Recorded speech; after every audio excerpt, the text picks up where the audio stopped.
Well, morning. Oh, I'm louder than I thought. Okay, I will try and speak quietly. Well, morning. Welcome to sunny London, as it were, not raining London, which is always good. I wrote down a quote from the earlier speaker, which I thought was apt and would tie to this. So I think it was the most popular definition of intelligence. So intelligence reflects a broader and deeper capability for comprehending our surroundings, catching on, making sense of things, or figuring out what to do.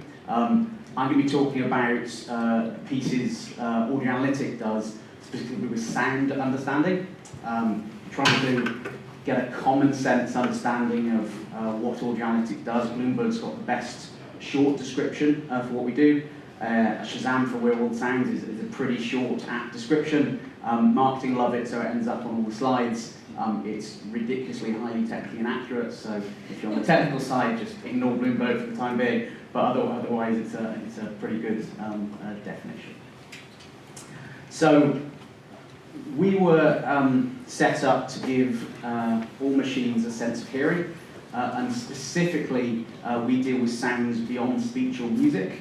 At a technical level, that means we deal with sounds that don't conform to a language model, which I'll get into. It's a very sub-branch of signal processing machine learning that deals with understanding environmental sounds, so babies crying, glass being broken, car horns going off, a whole range of sounds that aren't governed by speech or music processes. And that's what I'm going to be talking about. We're talking about the company that embodies that technology, what we do with it, who we sell it into in the marketplace, and what we're trying to achieve going forward, as well as tie it into some of the topics I've heard talked about this morning. So let me just explain the company thing so it makes sense to you. So there's two challenges, obviously, in AI itself. We sit within the ML field, so our challenge is mostly driven by what data sets we have available to us and where they get the data sets from. Now, for sound recognition, there are no industry standards, there's not even an academic standard for what the data set is. You can go and use sound effects libraries. The problem is they're governed and made for particularly Hollywood. Hollywood has a process that some of you might have heard of, Foley art. Has anybody heard of Foley art? Hand up. So wonderful stages. If you go to them in LA, they have a room with a big screen on there, and people literally make sounds in time with the movie scripts, and they're designed to sound like what you and I imagine they would sound like. If you take a British example, it's the Archers with the little tiny doors that you've seen on sort of Radio 4. It's not real life, it's just made to sound like we think real life is. If you train a machine on fake reality, guess what? It recognises fake reality, which is really useful if you want to detect doors closed in the Archers. If you actually do something in the real world with it, it is of no use to you. So the first thing we had to do was go out and collect and curate one of the world's largest data sets for sound that's ever been built up. That sits inside of Alexandria. It's our data platform. So we've literally gone out and smashed, crashed, walloped, beat, and set off everything you can possibly imagine to understand the world of sounds. One of the things that's very specific to sound as opposed to speech is a lot of the sounds are very tied up with the room responses. If I make a loud sound in here, such as I shot a gun, it's going to be mostly dominated by the room responses. So we've got facilities such as this, which is a semi-anechoic chamber up in Cambridge where the offices are based, where we record sounds in so we get a true reflection of what the sounds are, not that they're mixed in with the room responses, which means you can't get to the essence of what the sound is.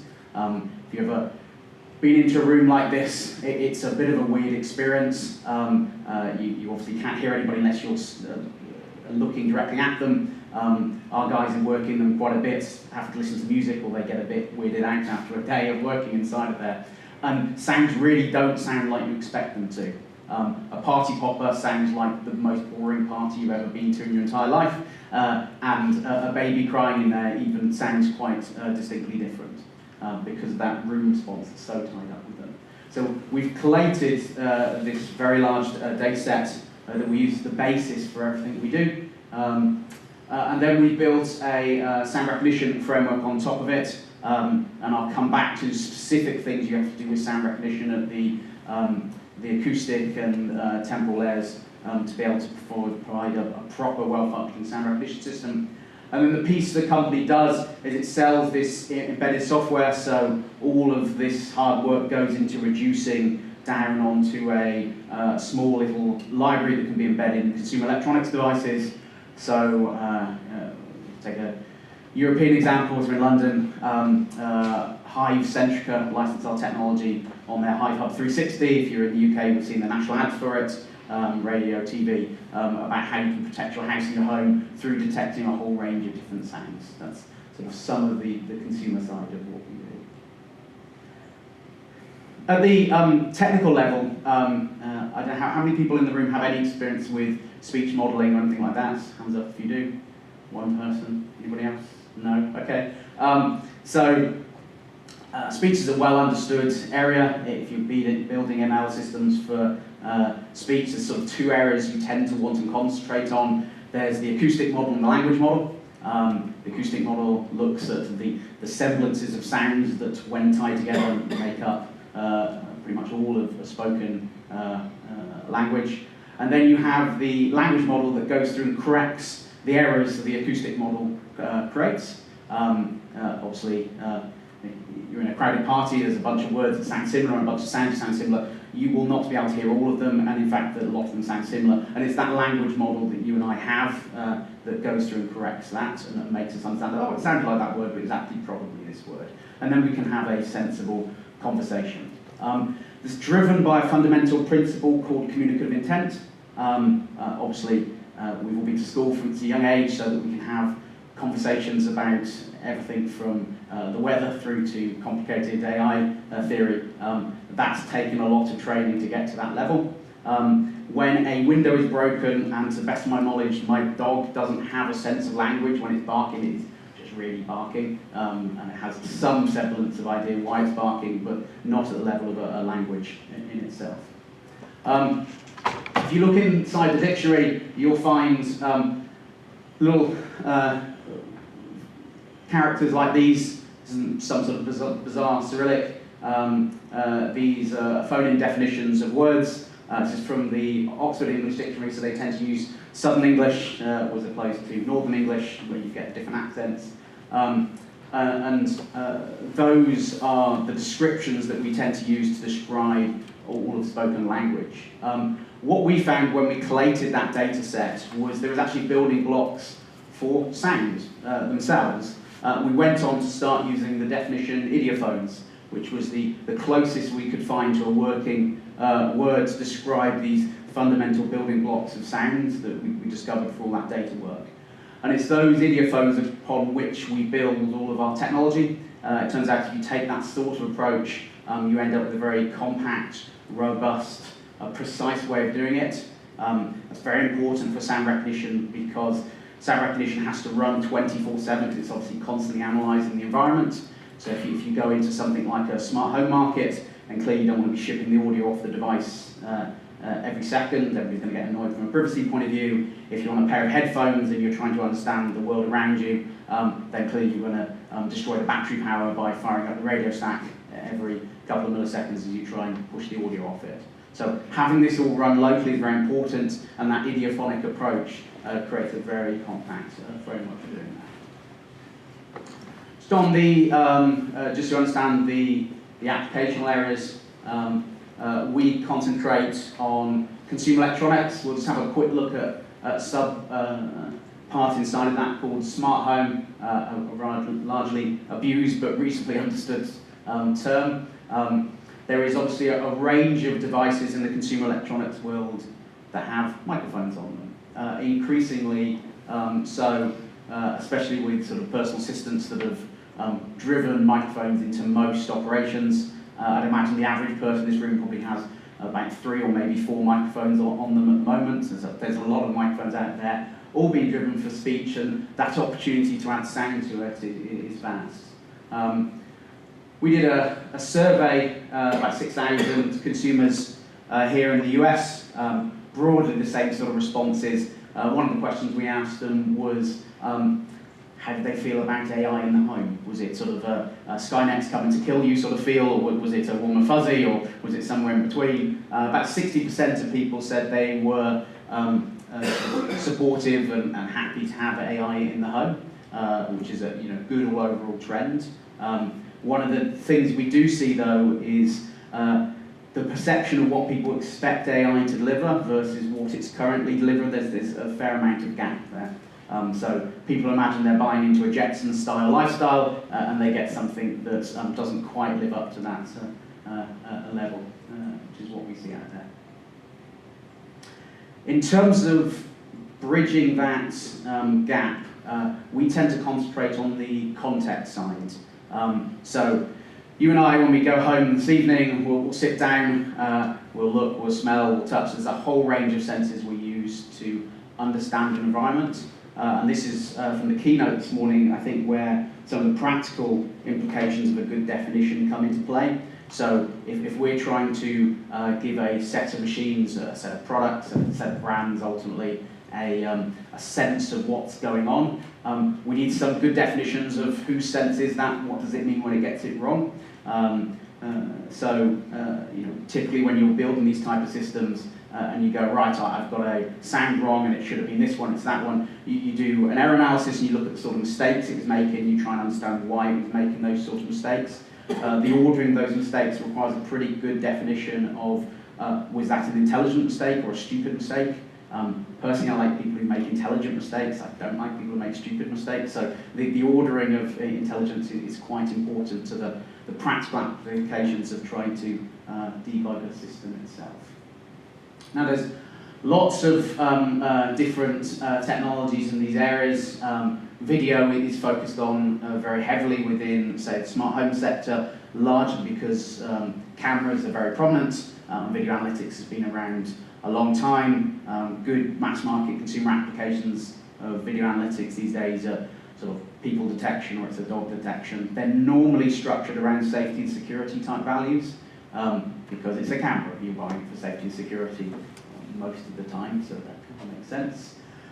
Touch, there's some a range of local companies working on touch at the haptics level in some way, shape or form. Obviously, smell has come and gone throughout the years. Everybody remembers smell-o-vision when it first came around. Trying to simulate what cooking would feel like if you're sitting home watching a shoe, and taste has also been attempted to be simulated. We deal with hearing, as I said. There's a range of branches within hearing. There's understanding music, there's understanding speech, and then there's what we do, which is understanding sounds themselves.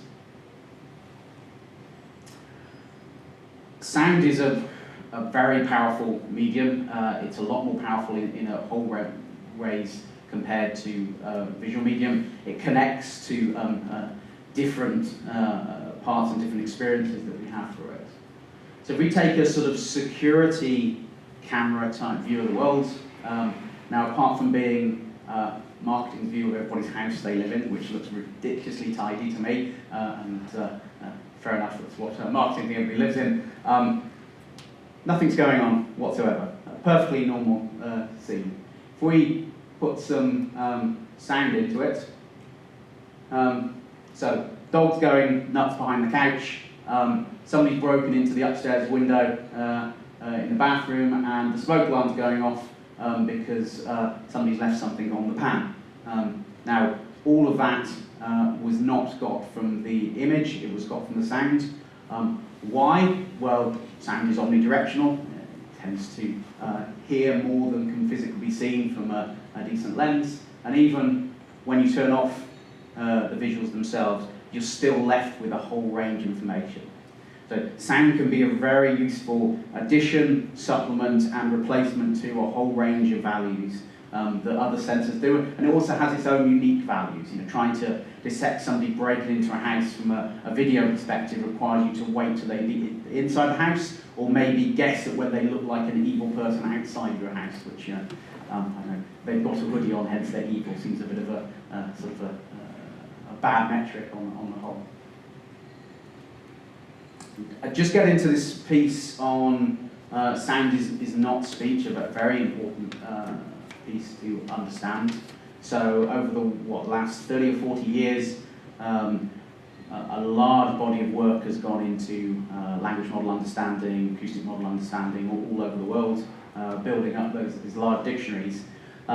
We find that if you take a modern speech recognition system, you take off the language model and try and use it for sound recognition, the error rates are too high. It tends to just throw errors on things you don't want it to and not go off on things that you want it to. So that's where a range of specialist approaches were needed for sound themselves. So let's have a quick look into some of the differences. So there is no explicit language for sound. Obviously, there are a set of predictable words. The old way it used to be training a language model was you'd download a New York Times and you'd generate a language model off that, and you'd then be able to say, oh look, these words are likely to follow these other words, and these sounds are likely to follow these other sounds, and then you've got a rudimentary working model. Obviously, with the amount of data somebody like Google does or an Amazon does, they can fuel that through the various sources they have access to, and that amount of data gets to very, very good language models. But environmental sounds are not predictable. If we take the three examples that we just did, there would be not much that would precursor somebody breaking into the window upstairs. They don't exactly come to the front door and say, hi, I'm going to break into your house, or God forbid, Alexa, can I break in? It's not something people do. Nor would the pan on, which is an accidental event. So these are rare events. They're not things that can be driven in the same way for a language model. But they do tell us a whole range of useful things. Incidental cues, environmental cues, a whole range of context is embedded within those sounds, and it's that context that we look to get out of the sounds. Let's just take through a few classes of very broad sounds. Does anybody not know what that is? So hands up if you don't know what it is. If you don't, it's fine, I'll just walk through it. Everybody? Thank you for your honesty. Right, so time is across the bottom, frequency is up the other axis, and these are different types of sounds. If I play a beep sound,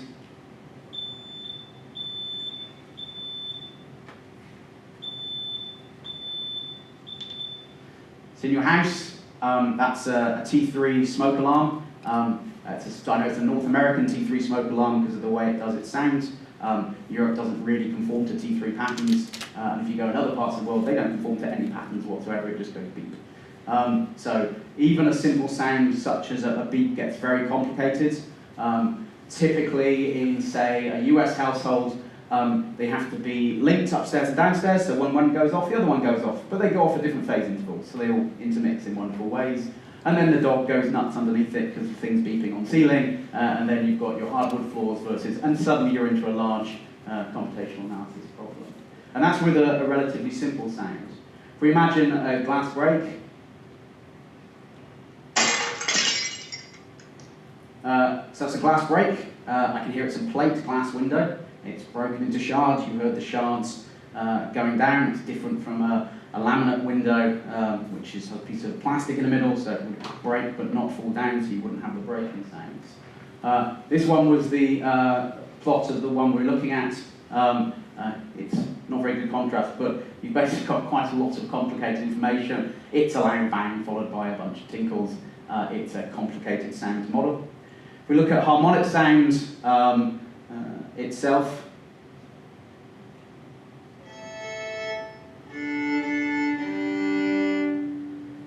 hopefully familiar to violin playing away. If we look at one more.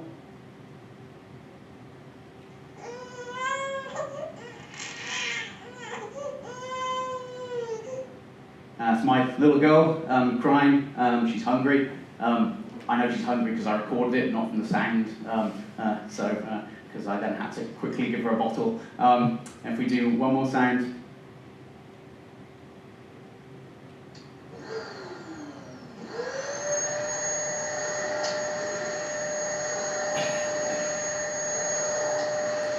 Vacuum cleaner, pretty common occurrence in most people's households. I think that's a Dyson.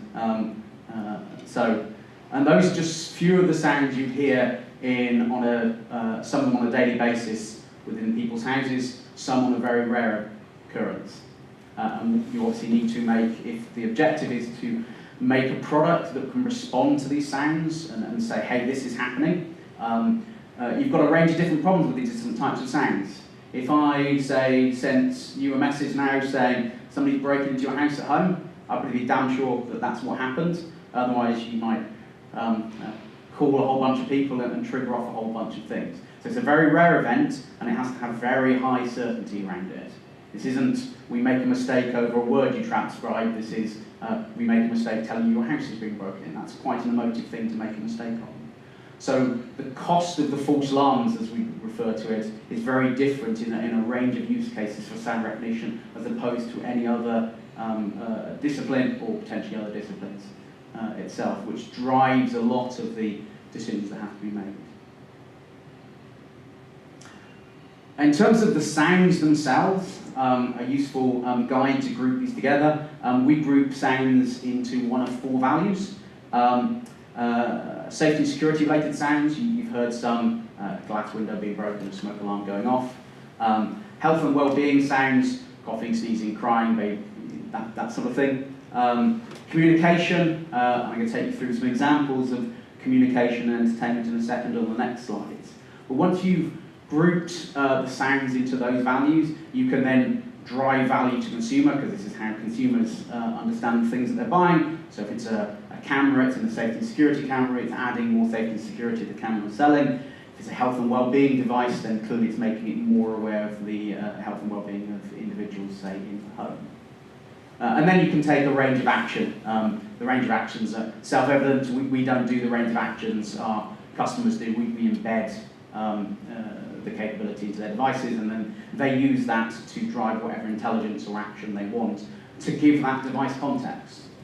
So let's have a look at some context. We'll pick on a few voice assistants. It's always fun to do. Let's pick on Alexa first of all. So Alexa's wonderful, but she's pretty unhelpful if nobody's in the house. In fact, she does nothing if nobody's in the house, which is really useful for the $150 you spent on her.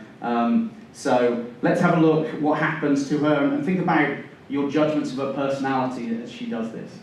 Oh no, the window's been broken. I'll turn on lights, play the very loud alarm sound, notify the owner and set the lasers to stun. Right, dispatch with the evil person. Now, she's starting to sound a bit more friendly, a bit more helpful, a bit more caring. Because she's got context, which is what you and I would do if we were there. Hopefully, if you heard my house being broken into in my neighbourhood, you wouldn't just sit there and do nothing. That would be unhelpful and not very friendly.